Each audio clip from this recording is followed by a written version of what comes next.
I've just been noticing in the past like week or two that Mary's been really fidgety, as you can see back there. She's been distracting herself, others, not being able to do schoolwork. I mean, I don't know what else to do. We called the principal, called her mom a few times. I know she's coming in pretty soon, so. Well, I definitely think we can all work together and be able to help her. I have her evaluation here, and I definitely think that she has a sensory processing disorder, so we can talk a little bit more about that with her mom. Okay, cool. Let's hope it works. Come in. Hi. Hi, I am Mr. Mead, Mary's teacher. Hi, I'm Angelica. Hi, Nice to meet you. Are you Hispanic by any I chance? am 50%. Thanks for noticing. Very ethnic family. Very quiet.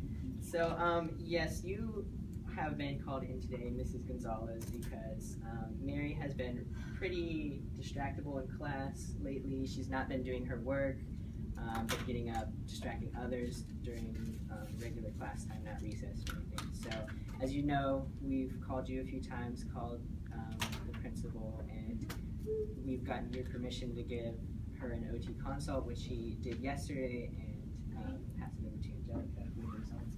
Mary, get back to your seat. Yeah, I have her evaluation report here, and it seems from what I was seeing yesterday when I did the evaluation that she has a sensory processing disorder along with the ADHD that has been diagnosed. Oh, really? I thought her ADHD medicine just wasn't working. Talked to doctors and we tried different things. They said this was the best situation, but I don't know what else to do. I didn't think it could be something else. Yeah, it seems to be a sensory processing disorder, and What's that? it is when someone cannot respond properly to their environment. So things in Mary's environment are causing her to over-respond or under-respond. I guess mainly just over-responding and being disruptive in class. I always just thought she was a busybody and she's really impulsive at home and in public. We start to get a lot of stares from strangers. She's always bumping into furniture, being really loud. I know she tries really hard on her homework, but she just keeps getting frustrated, hitting her arms on the desk and crying. And honestly, I don't think people are playing with her very much anymore. No, we've noticed at recess, nobody really wants to play with her. She gets quite upset about it, and then that makes her act out more, so. Well, from my evaluation, I think there is a lot we can do to help her with the sensory processing. So the first thing we can start to do all together is try and create a sensory diet based off of things that she does at school, and this will be able to help her at home as well. Oh, great. So every child has a unique sensory need, so we're going to personalize it for her, and the great news is that by creating a sensory diet, it'll have immediate effects, hopefully, and long-lasting effects. Mary, turn down. Sorry. It's okay. And long-lasting effects that will be able to restructure your child's nervous system, that will limit negative behaviors and also increase attention span. So we can go over some of those things today on ways we can decrease some of these negative behaviors. That'd be great. Thank you very much. I appreciate it. Yeah, so let's head over to the OT consult room and we can show you a little bit. Great. Thank you. So Mrs. Gonzalez, can you tell me a little bit about how your mornings are, a little bit about your morning routine? Mornings are rough. We have a hard time waking up, and once we are, it's running around like crazy, and we can't get seated at the breakfast table, and we can just never make it through the morning routine, and we always miss the bus. All right, well, I have a couple of tips that we can incorporate into her sensory diet. For breakfast, maybe you want to try giving Mary crunchy cereals, yogurt through a straw, maybe cut apples. You can also use this weighted blanket for her during breakfast. Okay. And she should probably avoid sugar. Mary, So thank yeah. you. That's probably a bad idea. Thank you. And after breakfast, Mary will get ready for school by brushing her teeth, dressing, and preparing her lunch with you. That might be a good role to give her. Yeah, I usually am the one to pack it because we're always running late. Yeah, I think it'd be really good for her to try and help you with different things like making lunch and getting ready. She could help unload the dishwasher, give her some different roles in the house just to keep her active and give her the movement that she craves. Yeah, okay. So another thing to do is do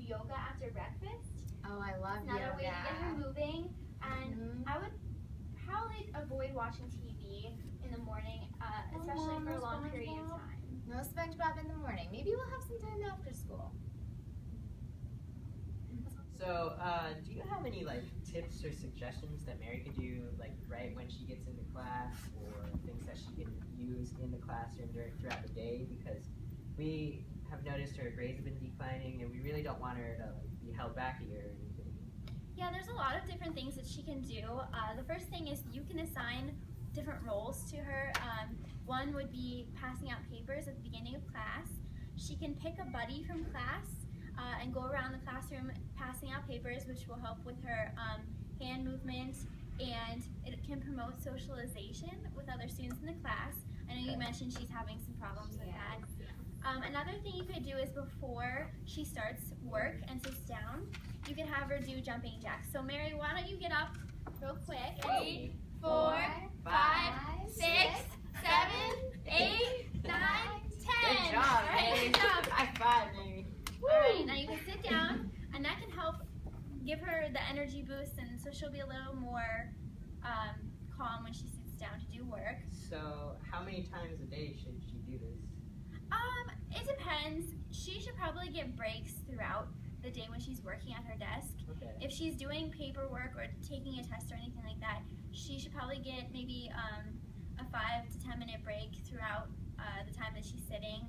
They could be breaks to go to the bathroom, to get water, to help you with other things in the class, to pass out papers, anything to get her moving a little bit more, just so she can stay focused while she's sitting. You might help Yeah. paper passer outer. Would you like to I help? like that. Would you like to help me in the morning? Yeah, that I would like be a that. good Thank you, job for Professor her. Lee. Yeah, love to do that. Professor.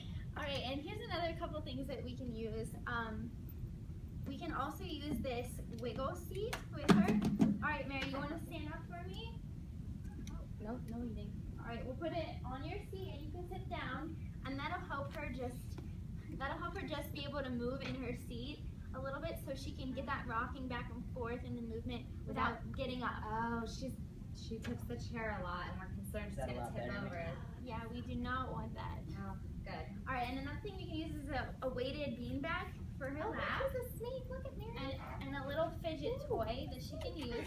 I don't think you want to kiss the snake, but you can play with the snake, so it keeps you a little bit occupied while you're sitting. And here's your fidget toy you can play with.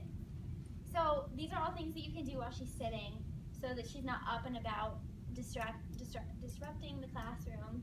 She can just do these things at her seat.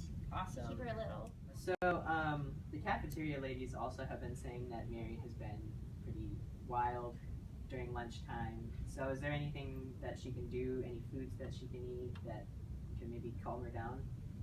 Yeah, related to her sensory diet, there's a lot of things that we can incorporate in meal times. You can do this at home as well. You want to experiment with different textures and consistencies of food.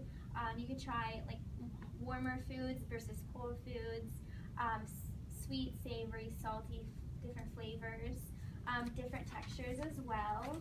I also put here, crunchy, like I said, the cereal, smooth, peanut butter, that kind of stuff. We already know sugar's a little too much for her. Yeah, we want to avoid the sugar, but some examples of different foods that maybe you could try at home that will give her that input would be tacos, chicken, stir fry, raw vegetables, raw fruits, milk, water. You can also try smoothies. Ew! Mary, have you ever had a smoothie before? Looks like poop.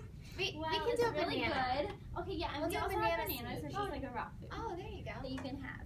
During meal times, if she gets a little bit more hyperactive, you can try giving her a weighted vest. Here, Mary, you want to Oh, put this that'll on? be nice because we want her friends to be able to sit with her without asking too many questions Well, about what It she's looks wearing. fashionable, so if people ask, you can just tell them Very that it's your nice. new Thank you. denim jacket, and this provides Yeah. just deep pressure to her muscles, so that she's a little more calm during meal times. Oh, good. You can So, yeah, we were also wondering, like, how we could deal with Mary at recess, because she's been active in her play, but she hasn't been interacting with her peers well, and she also hasn't been using some of the equipment properly, and we don't want her to get hurt or anybody else to get hurt, and we don't want to take recess away because that's what she likes to do most of the time.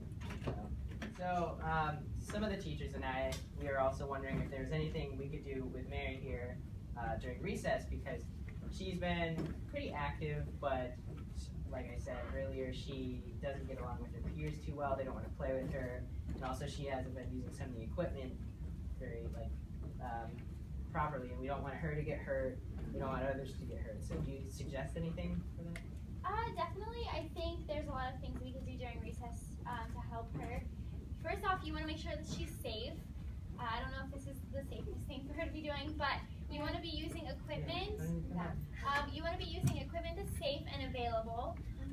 Some things that might be good for her to provide input to her muscles would be jump rope, monkey bars, jumping on maybe something similar to this trampoline, but maybe a little safer, or have someone standing next to her. Okay. So that would be good for providing input. Okay.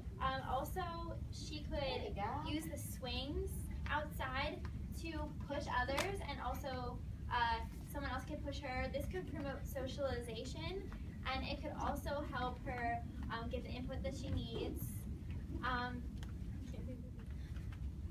You could provide a system for her to either get positive or negative reinforcement. Oh, okay. You could use Like a sticker system or stickers, points you could system. use points. If she does the things that are good for her and does them well and safely, maybe you could have her be line leader on the way to recess certain days. When she doesn't do things that she's supposed to be doing, instead of like being harsh with her and yelling, just maybe take those privileges away. Don't let her be line leader. Don't give her stickers. Okay. But I think that giving her that kind of structure will be beneficial for her.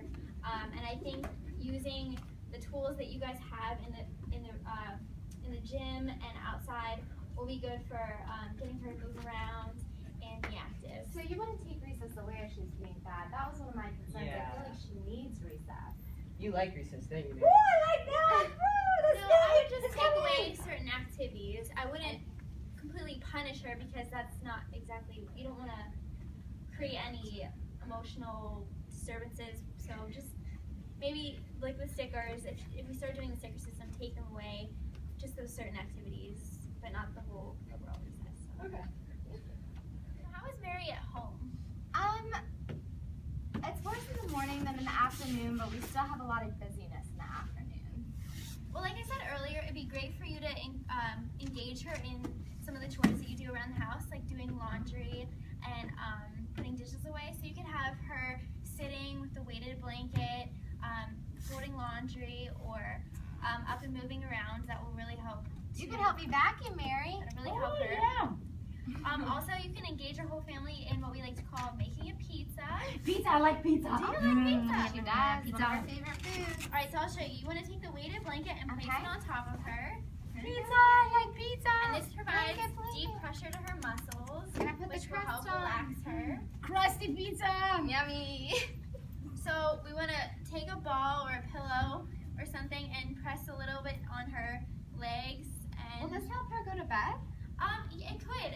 If she really likes it, then this might be something you want to do before bed. Oh, If that it could help me out a relaxes lot.